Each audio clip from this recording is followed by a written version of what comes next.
Well, good morning, everyone. My name is Kristen Parent with the Middleton Chamber. We are super excited to have you guys joining us today for our, what month are we in? April, I can't remember, April Business Boost. We have these 7 must-haves to optimize productivity engagement of a remote workforce, brought to us by Summer Rector of the QTI group. So just a couple notes as we get started, you guys. You may have noticed that we turned closed captioning on. Please feel free to use that if that's a service that benefits you. If not, you can hide your subtitles by hovering over the little closed caption at the bottom and clicking hide. We would ask if you would keep your microphones on mute during part of this, and that's done with a little slash to your microphone. We do encourage cameras to be on so that we know you guys are out there. We would love to see your faces if that's an option. And also we're going to be utilizing chat to capture your questions today. So we're going to save those till the end and we'll go through them. But if you want to type them in there as we're going, so we make sure that we capture them and don't forget them, we would welcome that. So with that, I would love to introduce Summer. So Summer Rector is the Vice President of Human Resource Consulting at the QTI Group. And she previously worked for Mercer, Day9, and Healthcare Service Corporation. Summer serves as the SHRM Learning Instructor, facility member of the UW Graduate School of Banking, HR Management School, and is graduated from the UW-Madison with a Bachelor of Business Administration degree in Management and Human Resources. So Summer, I'd love to turn this over to you. Thank you so much, Kristen, and thank you to Middleton Chamber for inviting me to be here with all of you this morning to discuss the 7 must-haves to optimize productivity and engagement of a remote workforce. So our discussion today will begin with a brief opening to build our understanding of remote work, including COVID-19 impact, remote work benefits and challenges. We'll then transition into the bulk of our discussion today, focused on those 7 must-haves. And lastly, we've got some closing comments before opening the floor to questions. So let's start by building our understanding of remote work to ensure that we have a full picture. COVID-19 has, of course, had a huge impact on remote work. So in only a few weeks, we went from just 3.6% of the US workforce to 52% working remotely half-time or more. I mean, talk about a dramatic shift in remote work. Looking forward, as vaccinations gained headway and the world reopens again, we can see that light at the end of the tunnel. It seems 29% of the workforce is anticipated to work remotely half-time or more. And so it appears that remote work is here to stay. Why, you may ask? Well, for the most part, research shows that employees want to work remotely. So 81% of working professionals enjoy working remotely. 97% would recommend remote work to others. 65% say that remote work has positively affected their work-life balance. And then 29% go so far as to say that they would quit their jobs if they couldn't continue working remotely. Further, it appears that employers are open to remote work, and this was confirmed to be true locally by a remote work pulse survey of over 250 employers that QTI performed last month. So our survey, it found that 94% of employers say that remote work employees have actually met or exceeded performance expectations this past year. Additionally, 90% of those employers plan to allow remote work in some capacity post-pandemic, and 64% indicated that an employee may work remotely if the job does not require a physical presence. Now, additional research finds that 66% of organizations are actually considering redesigning their physical workspaces to better accommodate hybrid work environments or a mix of in-person and remote work arrangements, because we know it's probably not going to be just one or the other going forward. It's probably going to be more of that hybrid arrangement. Now, we know that there are many benefits to remote work. For example, remote work is associated with a 13% increase in employee performance. It can increase job applicants by 30%, allowing for a more diverse employee pool. Now, I know there's a lot of employers that are struggling to attract the talent that they need. So this could be a real solution to help increase the quantity of available applicants. It's also associated with a 50% drop in employee quit rates and 40% fewer quality defects. I mean, those are compelling statistics right there. The savings are significant too. So a typical employer can save about $11,000 per year for every employee who works remotely at least half-time or more. Also, employees can save about $4,000 per year by working remotely at least part-time. Teleworkers are 35 to 40% more productive actually than their office counterparts. And part of this may make sense when, thinking about research that has found that in-person employees, they're actually found to not be at their desk about 50 to 60% of the time. So perhaps some of those remote work employees have more opportunity to be plugged in than office counterparts. Lastly, remote work is associated with a 41% lower absenteeism. I mean, how many of you felt healthier this past winter? You don't have to answer that question, but I've talked with many about this, and they didn't need to take a sick day all winter because they weren't exposed to sick colleagues when coming into the work environment. So clearly there are a lot of benefits to remote work. The question comes in around where the $11,000 per year savings are coming in. And it's primarily driven by savings in real estate expenses. So perhaps the employer can significantly reduce that physical footprint. They can also save perhaps on parking expenses, just other associated expenses with that physical in-person.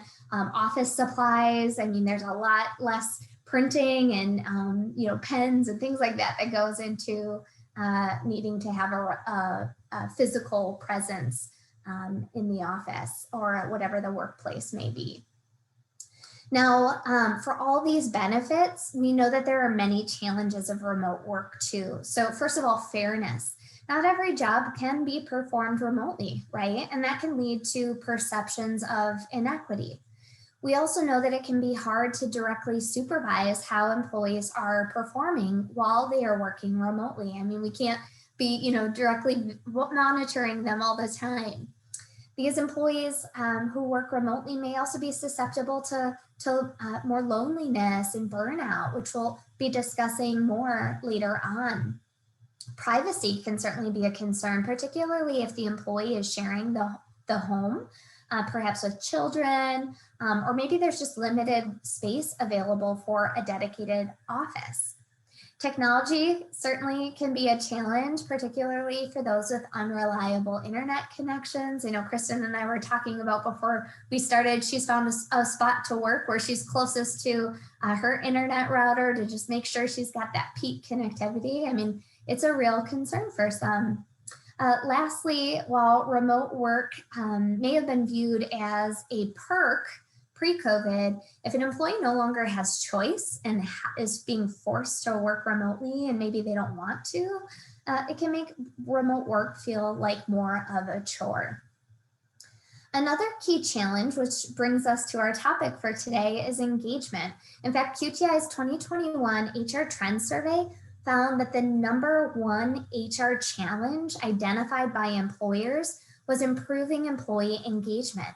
So engagement, that term, it's defined or associated with an employee's commitment, their energy, their willingness to go above and beyond in their jobs to help the organization succeed. I mean, who doesn't want more of that right now? So the question becomes, what can you do to boost employee engagement and productivity of a remote workforce? And that brings me to our next slide here. You can work to develop a remote work strategy that includes these 7 must-haves. And I'm going to take you through each of these now. And as we go through, regardless of your role, think about how you can support your organization in developing intentional strategies that achieve these 7 must-haves. And you don't have to be a leader to drive change, right? Anybody can try to influence some positive change. So if we start here with our first must-have, and that's care for employee well-being, because if you take care of your employees, then they'll take care of your business. And we know from research that employee well-being actually has a strong positive correlation with employee engagement. And right now, there's a lot that can negatively impact employee well-being. So not only are we experiencing a global pandemic, but digital overload is also a huge contributing factor.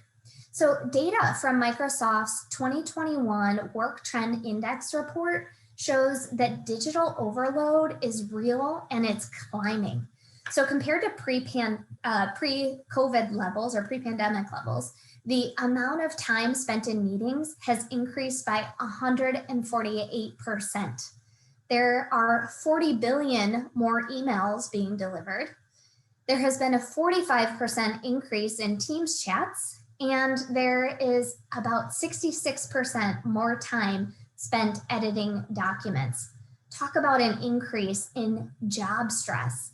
And job stress is actually a growing issue, and it's estimated by the American Institute of Stress to cost US companies more than $300 billion a year in health costs, absenteeism, turnover, and poor performance. In fact, prolonged job stress can lead to what's called burnout, which the World Health Organization defines as a syndrome resulting from chronic workplace stress that has not been successfully managed. Symptoms of burnout include feelings of energy depletion or exhaustion, increased mental distance from one's job or feeling negative towards one's career, reduced professional productivity. So clearly burnout is not good for employees or employers. Leading employers, they're working to prevent burnout by demonstrating care in words and actions. And guess what? Everyone wins when employers do so. Research shows that caring is related to well-being, engagement, and inclusion. So when an organization cares, well-being is 42% higher, engagement is 51% higher, and inclusion is 81% higher. Care is related to intent to stay and likelihood to recommend. So when an organization cares, employees are 53% more likely to stay 3 or more years. They're 82% more likely to recommend the organization as a great place to work. And lastly, care is related to lower stress and burnout. So when an organization does not care, only 14% of employees feel that their stress is manageable, and 84% of employees feel burned out. So how do employers demonstrate care? Well, some are rethinking the norms of culture and employee support by defining workforce pledges in which their CEOs express commitments such as being family sensitive, setting boundaries, and supporting flexibility for personal needs. This top-down, transparent support goes a long way with employees. Education and tools are another important way for employers to demonstrate care and promote employee well-being. Some ways that respondents of our HR Trends survey identified that they're helping employees to demonstrate care are through employee assistance programs, mental health education and tools, perhaps giving employees access to on-site relaxation rooms or spa treatments, things like that. Meeting management guidelines. So do you require scheduled rest breaks? Perhaps instead of the default being a 60-minute meeting, it's 50-minute meetings to give employees more downtime. Also, span of control limits. For example, do you have any maximums about the number of employees that can report into a manager? It's a great way to show support for employee well-being. And then for those with the means to do so, they can periodically send remote employees care packages. I've got a link here. You'll have access to these slides afterwards. Kristen will send those out. And you'll have access to this hyperlink here to see what Carew does in terms of helping to curate those care packages for employees. It's also important to encourage employees to prioritize self-care. So, maybe that's regularly checking in one-on-one conversations each week to understand, hey, what did you do to care for yourself this week? Another way to demonstrate care is to offer well-being conscious meeting options. So one of my favorites is this concept called a walkie-talkie, whereby the employee goes for a walk while engaging in a work call. And we can't forget the basics, right? Such as encouraging employees to take time to sleep, to exercise, to engage in activities that help to calm and rejuvenate the spirit. Employers can also consider mindfulness programs, such as the Healthy Minds program. So that's another great one. We also see leading employers demonstrating care in time.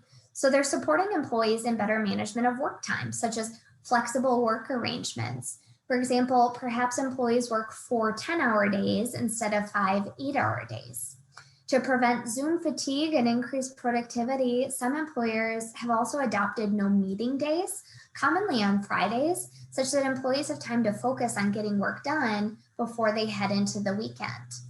Another approach which promotes a more supportive and inclusive culture is an all-company midday break to allow working parents or caregivers who may be more vulnerable to burnout to make lunch for loved ones without missing out on important meetings.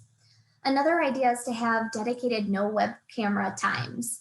We just rolled this policy out at QTI just last week, and we're asking employees on Fridays to turn off their video cameras just to promote or mitigate the risk of Zoom fatigue and support well-being.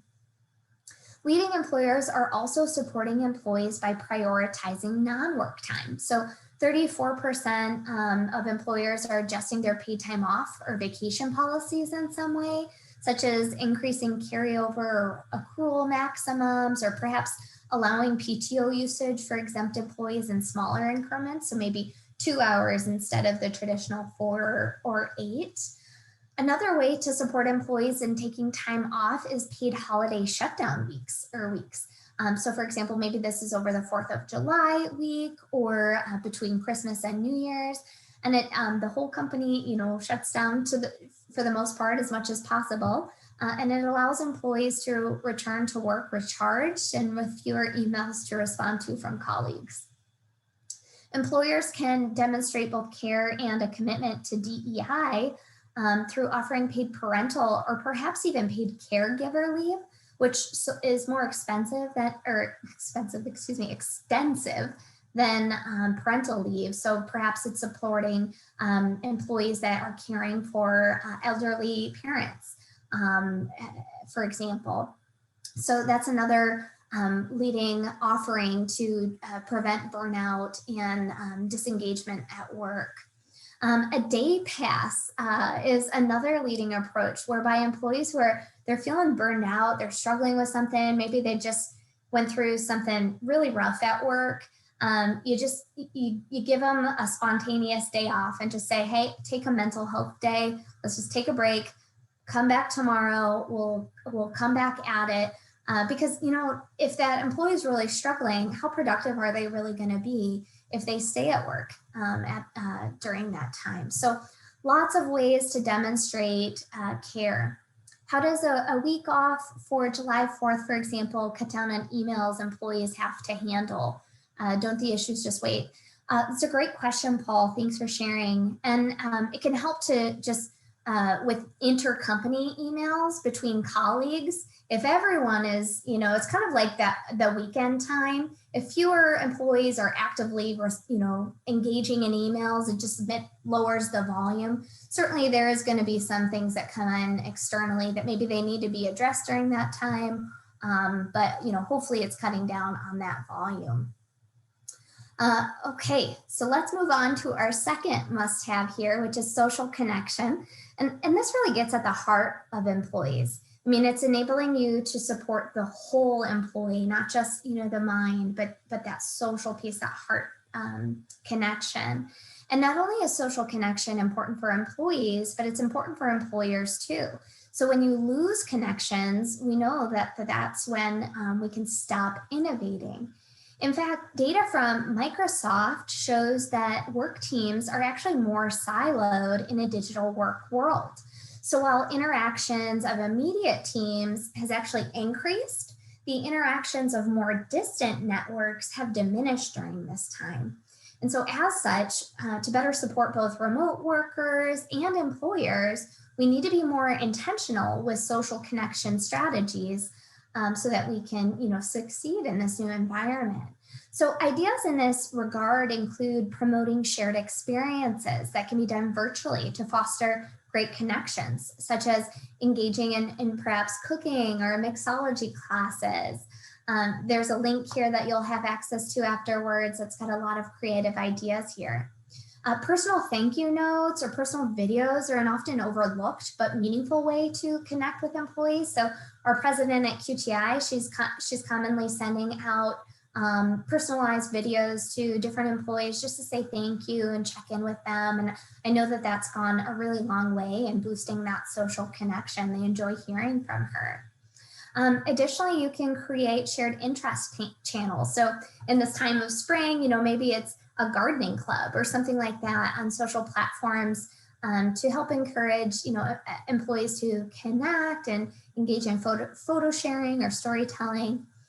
We also know that small talk matters. So encourage employees to engage in periodic conversations about non-work topics. For example, you can use one of these icebreaker questions for each team meeting to help inspire some of that small talk engagement. Book clubs are another great way to encourage connection as well as promote development. So we did one last year at QTI, and it was focused on the book White Fragility. And it was a powerful experience for those who engaged in the dialogue and wanted to gain forward progress in a commitment to anti-racism. So, book clubs can be a powerful opportunity. Lunch and learns can be fun as well. You can see hidden talents. For example, I got to learn that our CFO is a great singer and guitarist. I would have never known that if he was not given that platform to share. Other ways to boost social connections are to support one-on-one mentoring with executives and or remote work buddies. So this can be especially important for those new hires that perhaps they've been hired during the pandemic, they're working remotely, they've never had that in-person experience. It's just a great way to loop them into the organization in another means. You can consider a swap jobs for a day program if that's something that could work for you. So a benefit of this is you can help promote job understanding as well as cross-training and perhaps uncover some hidden talent gaps. You can hold virtual team meetups for activities like coffee tasting, or one of my favorite ideas is this concept of tiny campfires. And here's where you share, you mail packages to employees. There's a tea light candle, a toothpick, some mini s'mores ingredients, and then you just engage in that virtual connection with, non-work discussion. There's a lot of cool online games available, such as speed typing contests, Zoom bingo. I mean, think about how many times we've heard, "Can you hear me?" or "Sorry, I was on mute." I mean, there's a lot of good bingo material here. You can also surprise employees with gifts and thoughtful recognition during those moments that we know matter, such as birthdays and work anniversaries. I've got a link for you here to a service that can help automate that for you if you've got a large workforce. I also have a link here for 37 virtual team building ideas, such as spreadsheet pixel art and storytelling workshops. Lastly, I encourage you to get creative with rewards. So there's a link here with 121 ideas if you want some good inspiration. There's some good ones in there. Our third must-have is strong leadership. Now, leadership is hard, right? And leading remotely can make it even harder, especially if that, remote work is not something that comes natural for someone. So, many people, they can manage a remote team, but leading them is much different. So a leader is defined as someone whose actions inspire, they're empowering, they're serving, in order to elevate others over an extended period of time. Now, note that leadership is not defined by one's title or position or power. So anyone, regardless of level, can be considered a leader. Now, leadership is critical, as research shows that leadership quality accounts for as much as 45% of an organization's performance. As such, to succeed with remote workers, we need to double down on the fundamentals of good leadership or strong leadership. So what does that look like with remote workers? Well, it's connecting and interacting with team members on a regular basis and making them a priority. So this is commonly done through weekly or bi-weekly meetings. And if something comes up, you don't just cancel the meeting, you reschedule it, right? You're telling employees you are a priority.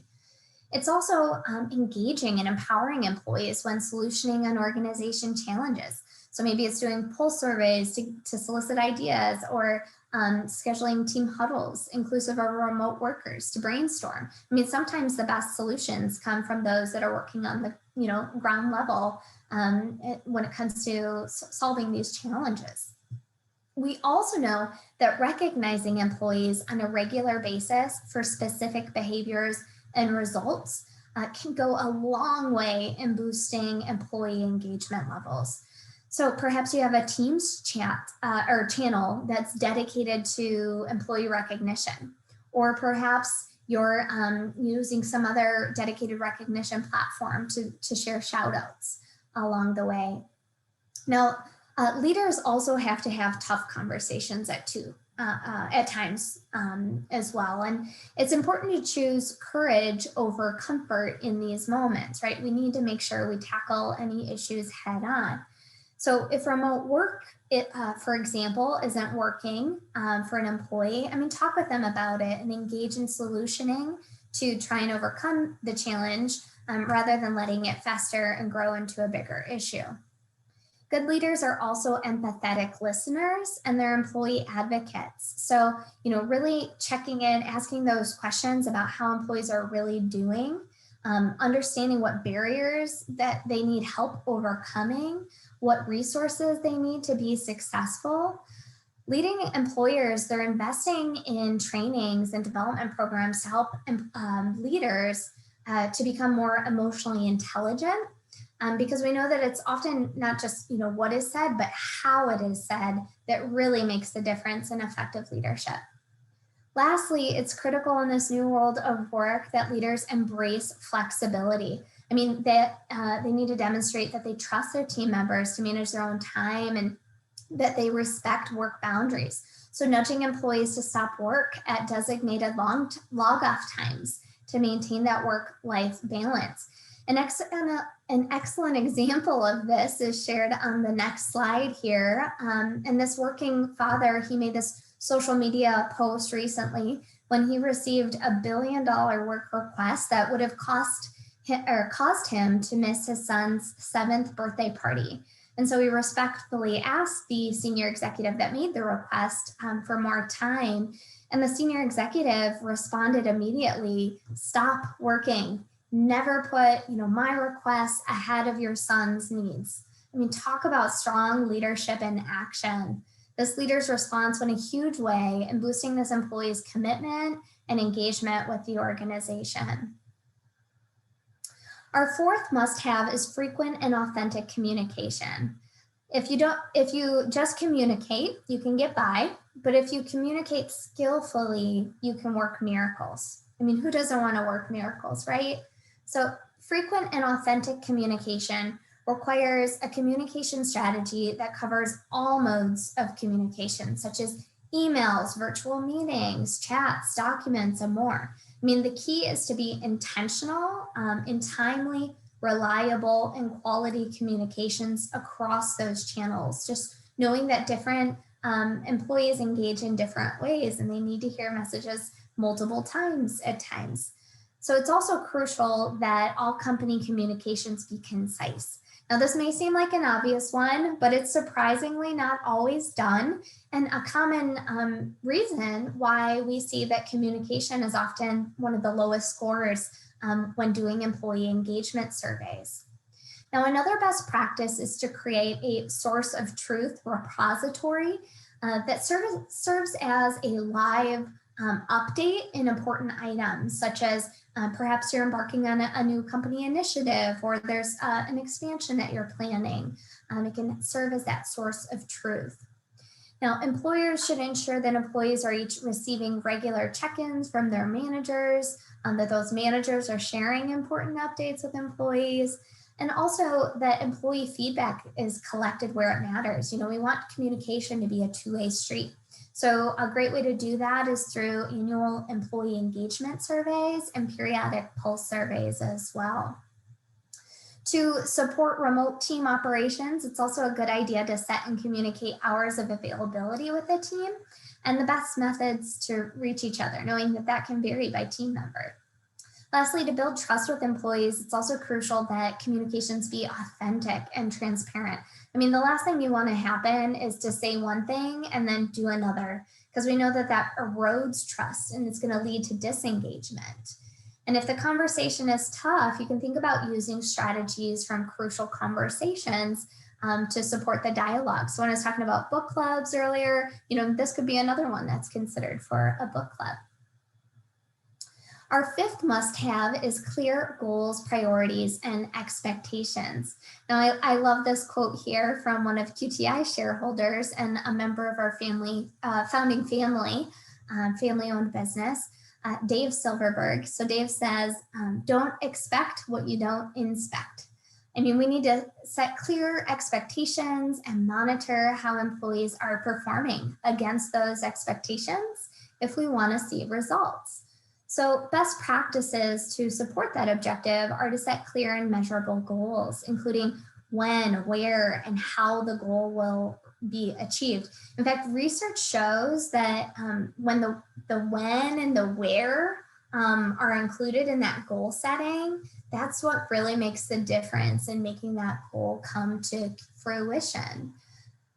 Think about, for how quickly things are changing in this new world of work, and maybe, your business operations, just naturally things are moving swiftly. It may mean that you need to regularly review and at times adjust goals or timelines to account for these changes going on around employees in that contextual environment. One of my favorite self-development books is called Atomic Habits. If you haven't read it, it talks about breaking goals down into smaller tasks, and that these tiny tasks can compound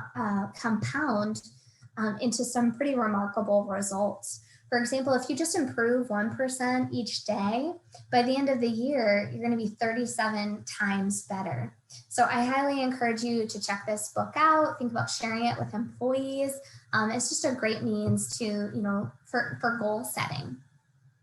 Also, help employees to prioritize and focus on the top 1 to 3 goals that are really going to move the needle. It's hard to focus if you've got 10 goals, but if you can pare that down to the top 2 to 3, that's going to lead to more success. Also, learn through failures. There's learning in every failure, and celebrate that as a learning moment to just continue to encourage employees to keep trying and ultimately achieve that success. I love the quote from Michael Jordan where he talks about, the number of shots that he missed, the games that he lost, and then he talks about how he failed over and over again in his life, but that is why he succeeded. So we just have to keep getting up and trying each time. Lastly, leverage systems that can help make expectation setting easier. So at QTI, we use what we call OKRs, or objectives and key results. It's beyond us, others use it as well. We found it to be really helpful in prioritization and focus on measuring what matters.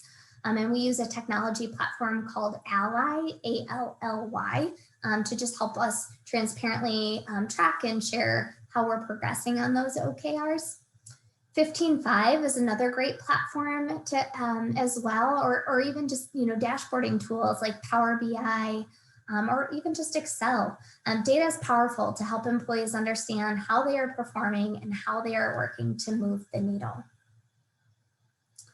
Our 6th must-have is a dedicated workspace and structure. So, before employers controlled that work environment, and now if in this remote world of work, employees have a lot of that control. And that can feel overwhelming for some employees. And so it's important to help them understand, and us to understand, that we influence our surroundings every bit as much as they influence us. And as such, we need to encourage employees to have a dedicated workspace versus moving from spot to spot around their home every single day. Periodic movement, that's fine, get a change of pace, but we find that those that have that dedicated workspace tend to be more productive. And you might need to get creative as space is limited. So maybe you're using a virtual background, or perhaps you're hanging a sheet from the ceiling to separate work and living spaces and just create that separation there.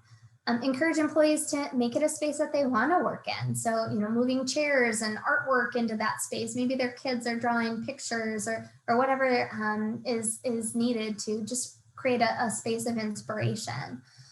If possible, consider a remote work one-time or ongoing stipend to support employees in their remote workspace. Perhaps you could also promote team sharing of photos of home working stations to just drive that connection and engagement. Maybe you have photo sharing on a Teams channel, for example. Encourage employees to share ideas with others. So what's working for them that they can share as an inspiration to others to make their work environments more successful at home. Also, work with employees to learn how to deal with distractions at home. So for example, perhaps it's hanging a sign outside one's workstation to let any cohabitants know when it's an okay time to come into that workspace and when it's not okay. You can also ask employees to establish a regular work routine and to get work ready in whatever sense that means for them. And then, of course, reminding employees to take regular breaks. So perhaps there's dedicated time for stretching or for walking around, particularly when we have a warm, sunny, beautiful day like we're having today. It's a great time to just get out and stretch those legs. Lastly, educate employees on the importance of good ergonomics. So this article here from Mayo Clinic has some great tips.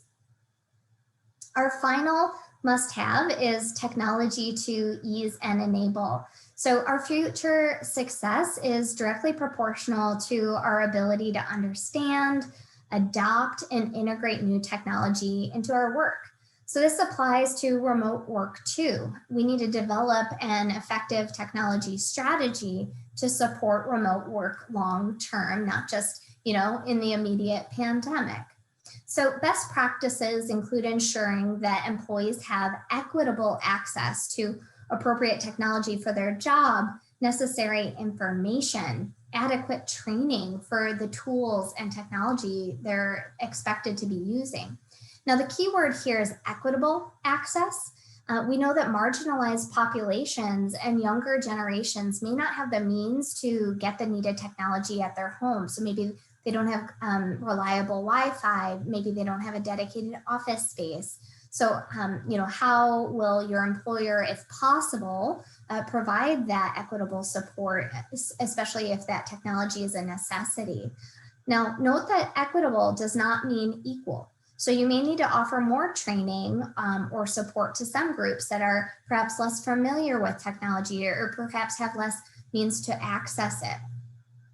Next, it's important to be proactive with checking in with employees on how the technology is working for them. So maybe this is done through one-on-ones between the manager and the employee. It's also important to set expectations around what, when, and how to use these technologies. So when is it appropriate to share a post in Teams? When do you use email versus a Teams chat? Setting those expectations can be helpful in navigating those norms. And then encouraging video camera usage to boost trust and connections, but again, balancing, like we talked about earlier, with some not camera ready times as well. Exploring virtual avatar platforms for networking. So I'm involved in Greater Madison area SHRM, and that association uses Remo for conferencing, and it's been a wonderful platform. I'm not sure if any of you have engaged with it, but you've got the opportunity to move your virtual avatar from table to table to just engage, informally and establish those social connections, networking with others. So that's been a fun experience. And I know many employers are looking at adopting that as well. You can utilize work location scheduling technology. There's one called Tactic, T-A-C-T-I-C, to manage work location scheduling, particularly if you have a hybrid workforce. So it can just help you to understand, what percentage of desks are available today? Am I going to reserve a desk at the office or work remotely? What percentage of the workforce is working remotely today? Or if you've got a smaller workforce, maybe you're using just Outlook and calendaring to schedule some of that dedicated workspace. Lastly, you can think about leveraging telepresence conferencing tools to promote remote work, employee inclusivity. So for example, do you need to install better web cameras or larger screen displays to better simulate that physical presence of remote colleagues, and allow them to better see what is going on in the office too, and to hear others as they're talking, not just whomever has perhaps a laptop in front of them. Now, as I transition to closing comments here, I will mention that you're welcome to reference the appendix of these slides as they're shared out afterwards. There's further information just on the impact of each of these must-haves, if that is helpful to you. And I'll leave you with one more thought inspired by this quote by Zig Ziglar. Success occurs when opportunity meets preparation. So some of the things we discussed today may not have been, new ideas to you, or perhaps some are new and some are ones that you already know of, but you maybe aren't actively planning or managing within your organization. So, to succeed in engaging a remote workforce, it's essential that we are planful. And so I ask you, what will you take away from our time together today? How will you utilize these 7 must-haves to optimize remote work engagement of your employees? So at this time, I'd like to open the floor to questions. And I see we've got one here in the chat. And again, if you have any questions, you're welcome to unmute and share those, or also to share them through the chat. So one here is, how much are you seeing employers investing in ergonomics in the remote setting as opposed to expecting the employee to bear the cost? So that's a great question. And if you go on QTI's website, we've got a thought leadership page, and there's the results published from our 2021 HR Trends Report. And we've got data in there that talks about the percentage of employers that are investing in remote work support for employees, inclusive of ergonomics. So perhaps they're supporting employees in, desk stands, standing desks, or office chairs, things like that. And we've got some prevalence data, and I think it was around, if memory serves me, which can be dangerous here, but I think it was around 10 to 15% of employers are already investing in that, or they're considering that for this year. And then in terms of, thank you for chiming in, Rebecca, I really appreciate that. In terms of the dollars associated that, yeah, stipends anywhere from $100 to $1,000. Yes, I have seen that as well. I think it's just thinking about, what each employee's specific needs are and engaging in that. And some employers I know just are working on the honor policy, and then others might even require a doctor's note if it's a more expensive investment to promote ergonomics. Any other questions?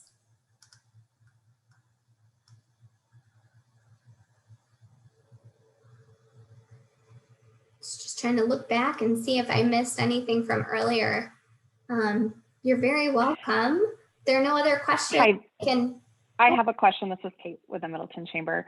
And I apologize if I missed this, but you said that a lot of businesses are investing in kind of upgrading their office for a hybrid model. of both remote and in person or at the office work, what does that mean? Like, what are they doing and what does that look like? Yeah, so I think this statistic was about 2/3 of employers are looking at adjusting their workspaces in anticipation of a hybrid workforce. And so ways that includes, I mean, I can speak from, personal example with QTI. We've subleased out a portion of our office, and we're thinking about long term as we've surveyed our employees and found that, 2/3 would like the opportunity to work remotely at least half time or more. There may be less need for that real estate space. So for some employers, and there's others that we're talking with, that they're looking at how they can create more hoteling type arrangements where maybe employees don't have dedicated desks in the office. If there's going to be fewer employees coming in, they need a smaller, footprint, and perhaps they're sharing desks.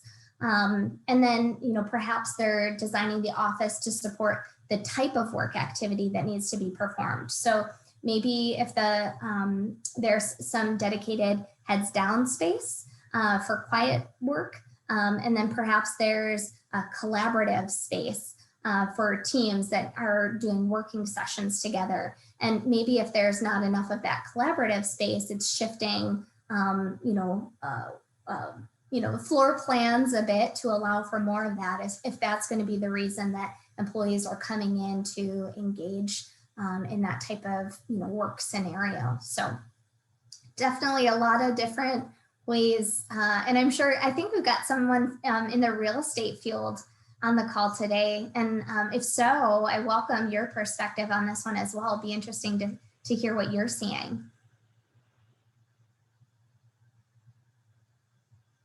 And maybe This is Becky from Creative Business Interiors. I'll just chime in. Your description summary of the different activity-based planning, is it for heads down work? Is it going to be collaborative work? And I would say the big driving force to bringing people back together is that collaborative work, because we can't be productive on our individual tasks if we're not being collaborative and figuring out what our task is. So the energy and the synergy and innovation that happens when we're together for a business to kind of create that task is how we're seeing data kind of come together and how it'll support hybrid work, so that when workers go home and they're working from their productive workplace, they're being responsive to their own tasks and what they need to accomplish. But when the teams need to come together, that's kind of what's being supported in the workspace. Thank you. Thank you. Great. Yep. Any other, ideas you want to share with others from your experience, other best practices, or any other questions before I pass it back over to Kristen here?